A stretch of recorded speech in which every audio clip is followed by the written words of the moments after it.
整齐地踏过苏赫巴特广场。这天7月11号，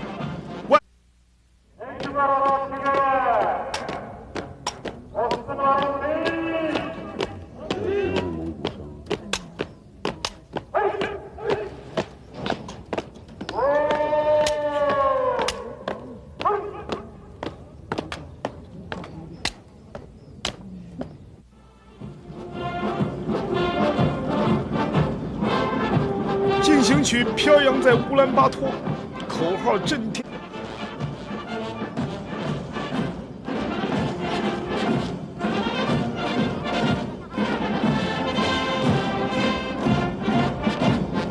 的扶植成立了大蒙古国，但之后不久，苏赫巴特便撒手人间，驾鹤西归。